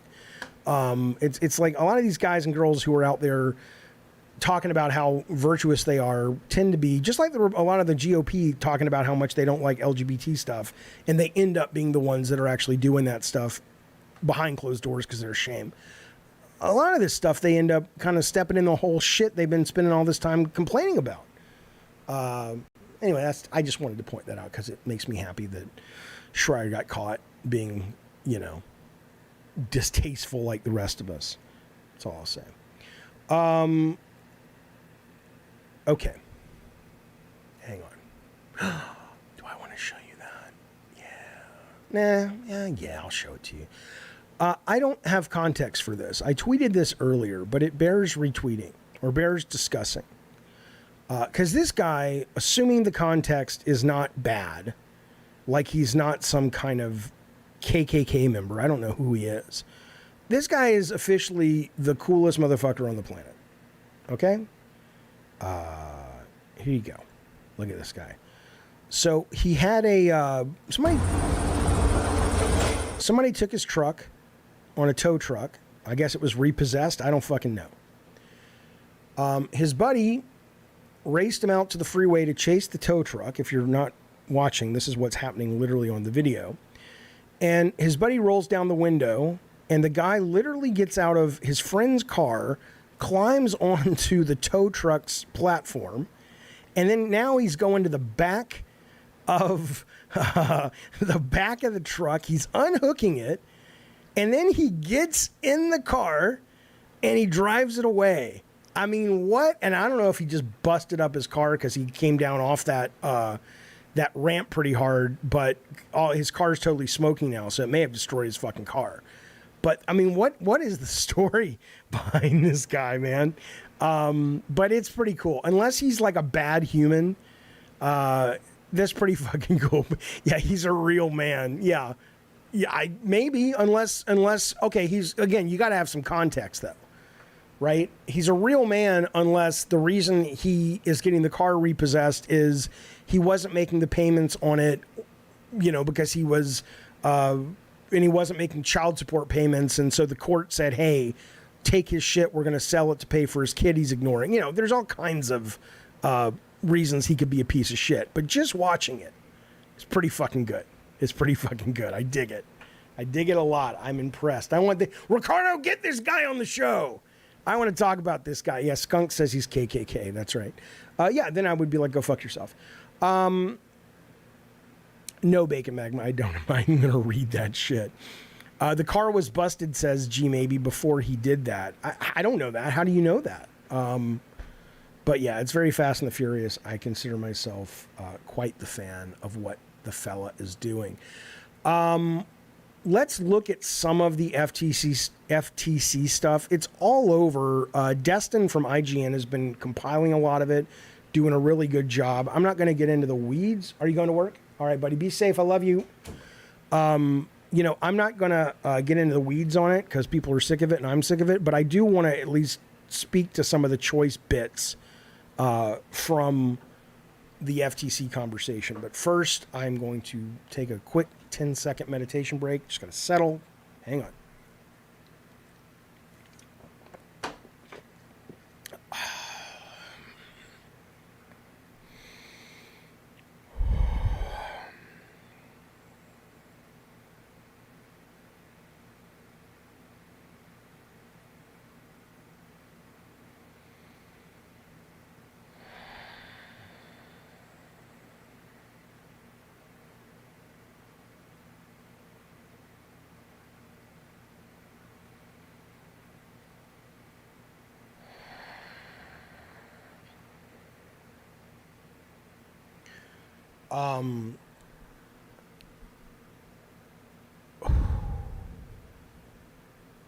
What you have to understand,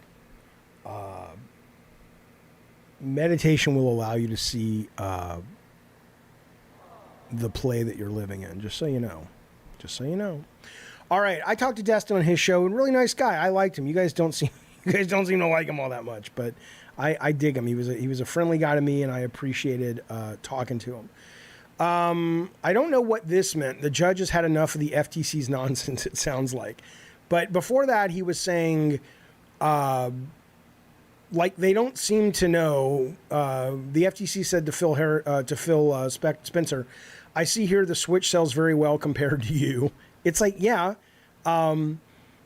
you're testifying under oath that you will make Call of Duty the same on PlayStation. He says, I'm making a commitment. Phil says, I'm making a commitment right now standing here that we will not pull Call of Duty from PlayStation. Sony has to allow us to do so, meaning put it on PlayStation.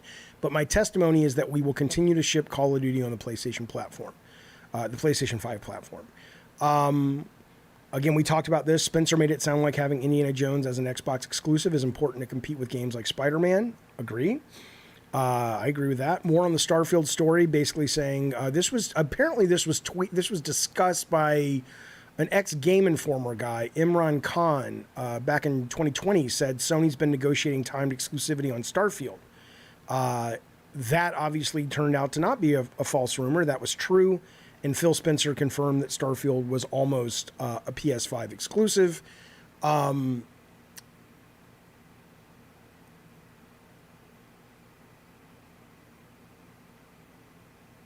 just reading some of this stuff. What's interesting is, though, yeah, I mean, we talked about it earlier in the show. I don't want to beat a dead horse, but it keeps coming back to this idea of when are the Microsoft lawyers, and maybe they've already done this, but when are the Microsoft lawyers going to go, okay, explain this to us. Why is it okay for Sony to just be loaded with exclusives? Fucking, what's the goddamn thing called? Final Fantasy just came out. That's exclusive. Spider-Man's exclusive. The Last of Us is exclusive. On and on and on. Why is this a problem? Like, when is Microsoft going to go, wait a minute, you guys do understand that whether it's good or bad is a different conversation. But, hey, FTC and Judge, you do understand that Sony has built their business around this. What do you mean it's not the same thing, Ravnos? What's not the same thing about it? It's not that they're biased. He's literally telling you what is happening in court. Again, my mind is open. Tell me where I'm wrong here, but you're saying that's not the same thing. What am I missing? Where it's not the same thing? It seems pretty similar to me. How dare you? How dare you question me, says Greta. He's allowed. Ravnos is a smart guy. He's made games. He knows what he's talking about. Let him. I'll allow it. I'll allow it. We have had this discussion. Third-party exclusives are not buying publishers. No, but what's the difference? Whether or not Sony went out and bought Insomniac to make Spider-Man and Ratchet, what does it matter if you buy the publisher? You're still buying people to make things to keep it off the competitor's platform. I don't understand why, because one person you bought is a publisher and someone else you bought is a developer, what does it matter? You're still making a purchase that keeps consumers from having access, if they don't have the hardware, to the content. So why do they have to sort of why are they held to different standards in your mind?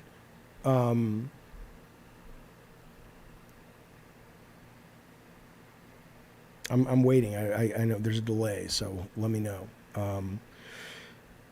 To be fair, Xbox ramped up this whole exclusive thing in this PS3 era. No, they didn't, man. I'm a kid of the 80s. I'm a kid of the 70s. Trust me.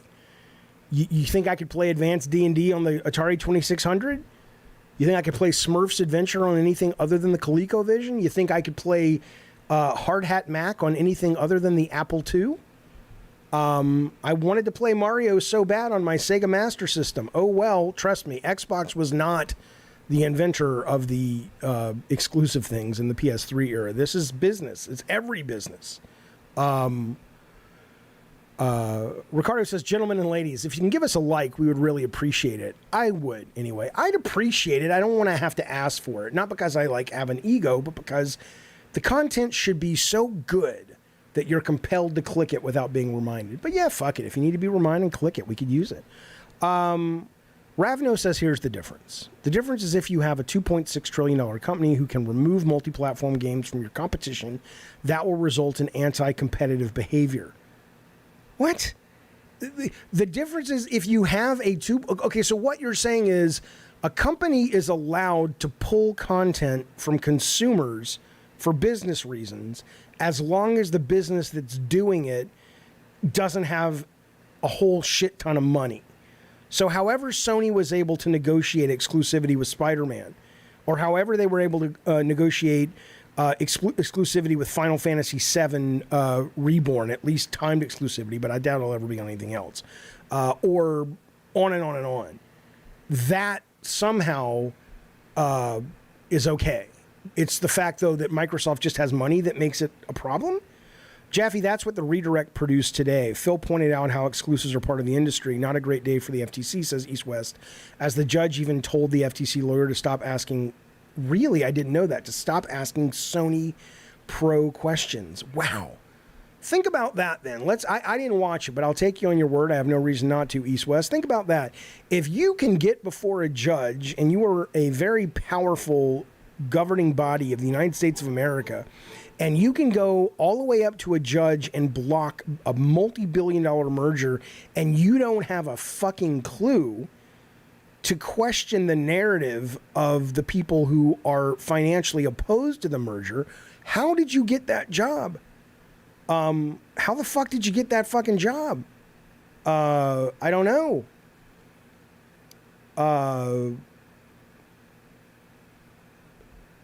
If I could, World Renowned says, I think it has to do with Microsoft as an entity versus Sony as an entity. To maintain fair markets, you don't let the one company with nukes choose targets like companies with grenades. Okay, but what you're saying, though, is then that the value of your company financially, you have a different set of standards that you have to operate by. Now, I don't necessarily think that is a bad philosophy, because people are fundamentally greedy, and the more money you have, the more power you have. But I don't think that's written in any kind of law. Like if there was a law that said, look, the minute you step into this realm of a company in terms of size or market cap or whatever it is you use to determine that, there are some different rules you have to work with because of the nature of what a company that big does. Sure, okay, great. Then put it into a law. But otherwise, you're just sort of arguing your philosophy about, I don't think this is right because this could lead to bad things. It's like, okay, then make a law about it. But you can't just fucking say you don't like big companies to have the same opportunities that smaller companies do. And it's not like Sony's a mom and pop operation. Listen to this. Stoner Joe, thank you for the super chat, buddy. He says, do you have any parasocial relationships? I don't. But I'm very familiar I'll get back to the Xbox stuff. There's the delay anyway. I wish one day there won't. Maybe I'll do a broadcast soon with like super low latency, and the stream will look a lot worse, but we'll be able to have less of the delay. I'll try that next time and just see if it makes the conversation with the chat a little bit better, so it stays consistent. But Stoner Joe, thank you for the question. When I was a kid, I mean, Parasocial, I don't know if there are variants of it. I never thought Steven Spielberg knew me. I wasn't delusional. I'd never met the man. But I thought I really understood him. I thought by watching his interviews ad nauseum and documentaries and seeing his films and being such a big fan, I felt that there was a kinship there. So that's probably the closest I have ever come. Since then, I mean, it's a little weird, right? I mean, what does that even mean? Like, how do you define parasocial? Most of my relationships associated with this show are people I've only met very infrequently or not at all. Ricardo and I are working closely together. I'm enjoying that relationship a great deal. I've only met him once, and I don't even remember it because, I mean, he's Ricardo when he interviewed me. I've met Colin Moriarty a couple of times in real life, but 95% of our relationship is online, but I consider him a friend.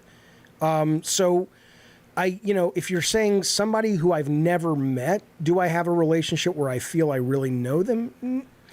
I don't know. I mean, it's not, I don't think so, but it's also not as clean cut as it used to be, right? I've never met Rob the Mod before in real life, but I feel like I know Rob the Mod. I don't feel like I'm like, don't trust your image of He's fucking Rob the Mod.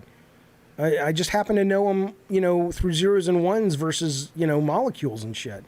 Although one could argue zeros and ones in a computer are still ultimately made of atoms. I don't really know if that's true. But the point is, I don't know. But thank you for the super chat. It's a good question. It's a good question. It's very interesting to me. JW, thank you for the super chat, buddy. He says, I will say this. You don't see Steam crying about Epic and all of its paid exclusives or trying to block them. It's not apples to apples, but still. Right? Right? I'm with you 1,000%. I mean, again, I'm not saying we don't at times need the government to step in and sort of guide the fact that humans can be a really horrible, greedy, cruel species that will kill their own parents to make more money. We do. But I just don't think in this case, what some of you guys are arguing, which is, philosophically, I don't like it, so it should be illegal. Maybe that's the case, but it's not illegal now. World Renowned says that's a legal philosophy, and we already have all over the U.S. Liability scales, benefit scale, permission scale. This is my issue with pro Xbox peeps coming in the FTC. Well, I don't know if I understand. It's a legal philosophy, but is there a law that says, like, can the FTC cite a law?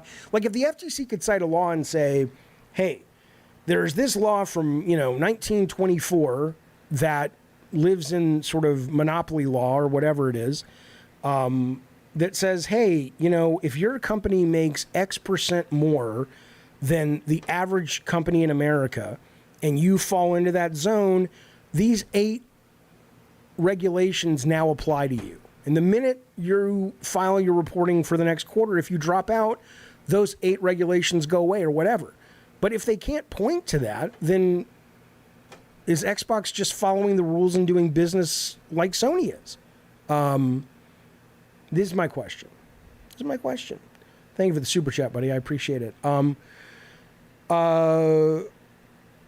The judge shot it down because the FTC kept asking that cloud question, not Sony Pro questions. Okay. What do you mean your interview with me was never published? Ricardo, why not? Why was it not? Bill Bone says Jaffe needs the Spider-Man 2 Collector's Edition Venom statue. I don't really. I mean, I am going to start filling the back. I think what I'm going to do is actually this weekend or next weekend totally clear the back wall, other than the frame. And it's going to be just empty. And then every week in the newsletter, which, by the way, you should be subscribed to, I will put the link up for you right now. You should go over and sign up for the Gabbin&Games newsletter. There's always good, fun stuff in there. We've been putting them out for about 4 weeks. building a very nice little group of folks over there. Let me give you the link to it. But what I'm going to be doing is every week I'm going to be putting up 2 images of an item. And I'm going to basically say, okay, which you guys can vote, and that'll be what goes on the back wall. So we're going to be kind of, awesome, thanks, buddy.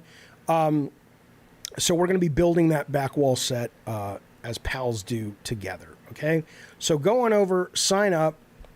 It's free. I won't spam you. I'll only hit you up every week, once a week. There's good stuff in there. There's an exclusive video this week. There's voting on thumbnails. Richardo's got a corner. We got past issues. Come on now. Look at this. The first issue we ever did, we got Mike Ybarra. This is not small potatoes. You're not messing around with amateur here, folks. Mike Ybarra is the fucking head of Blizzard Entertainment. He swung by to talk video games. We got videos you may have missed. We got stuff coming up. Don't be a fucking baby. Bacon says, can I vote for a BB and Tina poster? If you find me a BB and Tina poster and you send me the link, I will put that up as a vote. How do you get older issues, Addy Pie? If you click on that link, you can either subscribe or you can click on past issues. And then the past issues are the 4 issues we put out so far. We have Dustin from Last Stand Media was on there. We got concept art from God of War you've never seen before. Come on now. Why do companies need to own other companies at all? Why not just sign a deal? Because they can, and because it's good business for them. It allows them to say... It allows companies either to get a big payday, and it allows companies that are being bought to no longer have to worry about, oh shit, we're going to go out of business. You know, we've got the comforts of a big company, but we can still keep doing what we want to do. And it allows the other companies to go,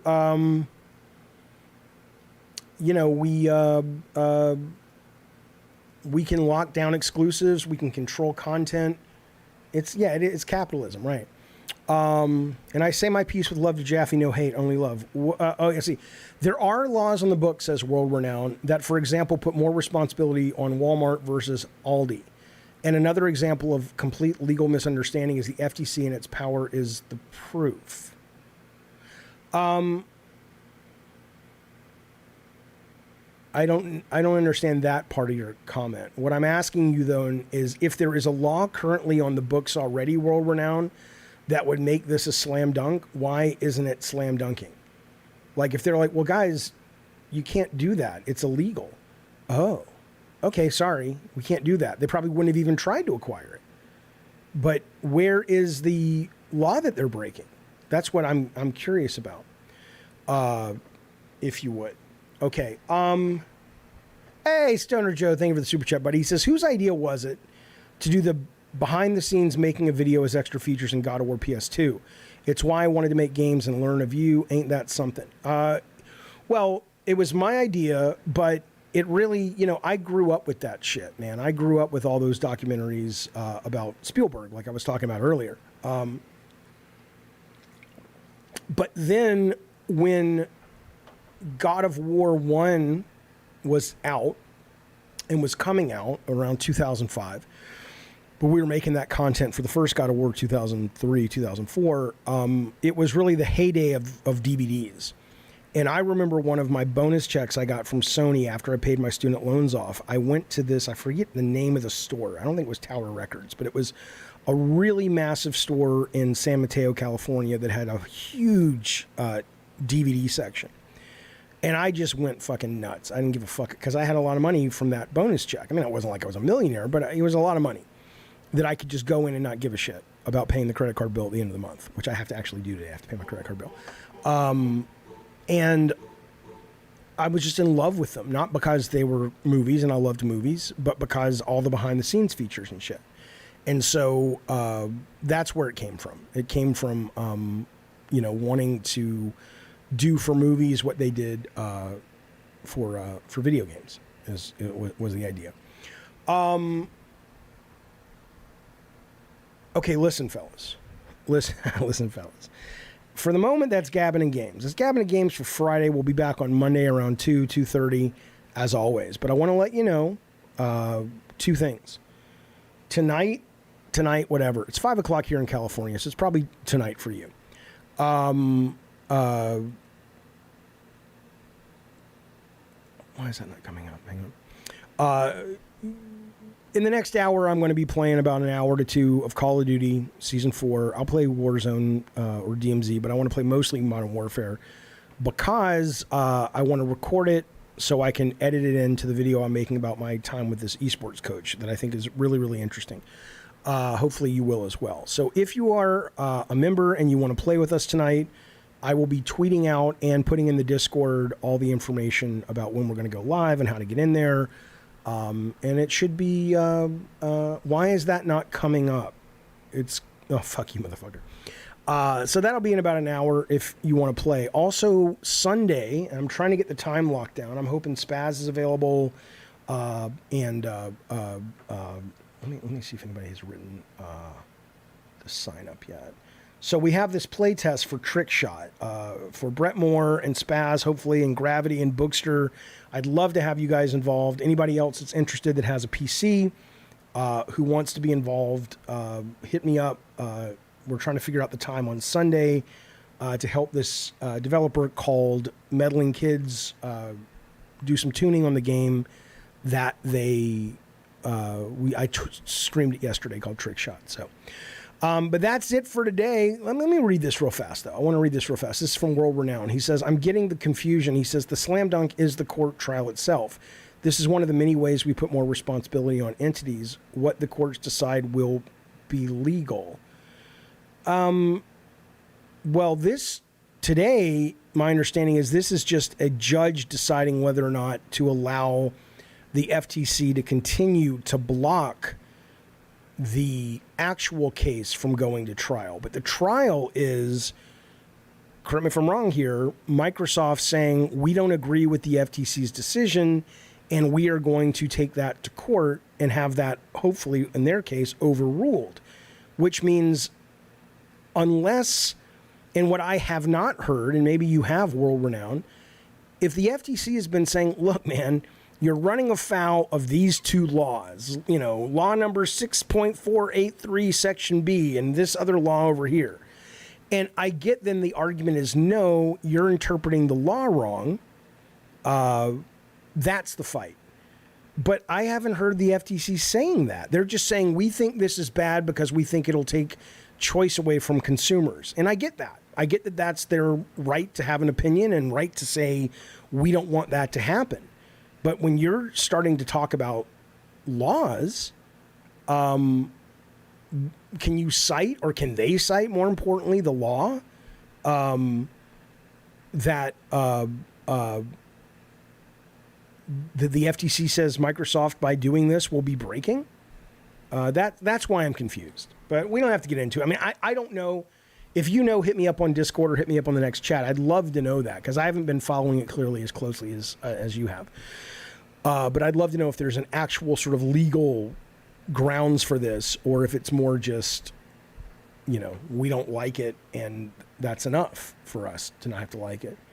A regulatory body is there to avoid creating an illegal situation. But what's the illegal situation? What are they saying that Microsoft's doing is illegal, is what I'm asking. I understand what they're there for. You can't react before a law is broken. That's illegal. That's absurd. That goes against everything our justice system is about. You can't say, if you do this, it will break the law, so we're not going to let you do this. You go, here are the laws, don't break them. Oh, you're breaking the laws. You're going to get in trouble. Let's go to court or whatever. To react before a law is broken is Minority Report. I don't understand. Anyway, fellas, we'll talk about it later if we have the energy. But the main thing is, would I give Phil Spencer a hand job if it means the deal will go through? What's in it for me? You know, if the deal, look, sweeten the pot. If the deal goes through, what I like about it is it will allow the subscription model to have an opportunity to flourish.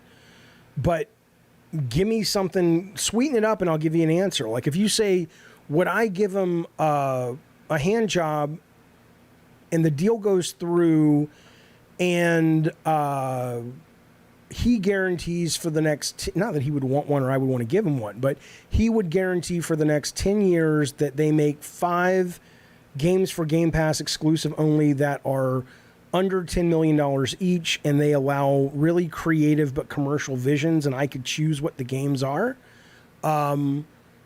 Because that would allow me to go, okay, I think I really can prove to the doubters that the subscription model is really going to create benefits for the art form. Then sure, what do I care? What's the difference between doing this and actually having a fucking cock in your hand? If you're not into it, you're not into it. It's like milking a cow. I get, what is that? 5 a year, that's $50 million for 10 years. So $500 million to work with developers that are passionate about commercial ideas, but that are smaller. I'll do that. Fuck yeah. Get on over here, Phil Spencer. Let me milk you. Come on, baby. I got a bucket and everything. What do you want from me? And you would too. And if not, shame on you. You don't love video games like I do, and you're not a real gamer. Fellas, that's been Gabbin&Games. Ricardo, thank you so much for all your work over the last month and obviously today. I hope you guys had a good time hanging out, shooting the shit. I sure did. It's always fun talking to you guys. I will be back tonight streaming some Call of Duty. I'll give you some details on that very, very soon. And before that or after that, I'll be back Sunday. I don't know if I'm going to stream it or not. The Trick Shot show with the game, with Spaz and those guys, if I can get them involved. And then, of course, we're back Monday with Gabbin&Games at about 2 o'clock. Oh, my God. Oh, my God. Oh, my God. God damn it, Maverick! Look at that. Look at that. Film Gamer is money bags tonight. Film Gamer, thank you so much, Film Gamer X. Film Gamer X, as the sun is setting, Film Gamer X steps up with even more Diet Soda Soldier ducats. That is incredibly kind and generous. Water Princess gets one. 9 Lives 210 gets one. Nola Origins, Lorna Hub, and Skunkworks of the Philadelphia Works family. Fucking weird family. I don't judge usually, but they're a fucking weird family. That said, though, Filmer Gamer X, thank you so very much. And speaking of Film Gamer X, that's right, the Film Gamer X show is coming up next. Stay close to your radio. He is all night long taking your love requests, playing some of the best love songs of the last 40 years. I think 2 nights ago there was a marriage proposal. I think tonight, I'm looking at the lines. The phone lines are all lit up right now.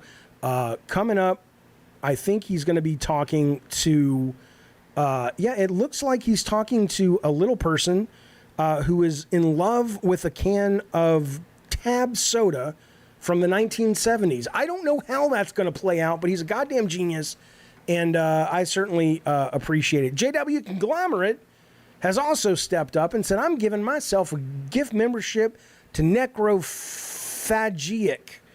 It's a disappointing name, sir. Neprophagic. Thank you, buddy. Thank you so much, JW Conglomerate, for being part of our community and that very generous gift. What do they call it when you're religious? They say, thank you for being part of our, it's not worship. It's like, I want to something with you. I want to, it's not commune. It's not worship. It's like, what is that verb? What is that verb they use, the religious folks? I want to, come on now, help me out. I'm not a religious fella. Come on now.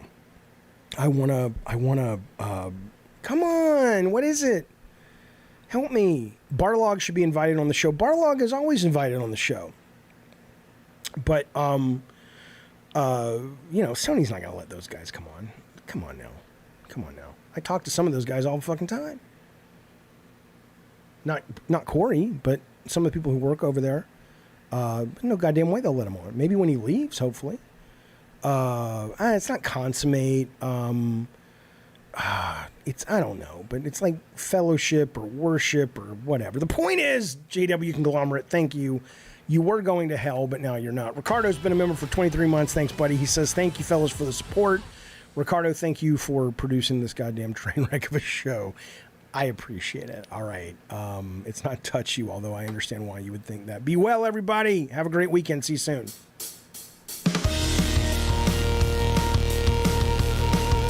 How dare dare you?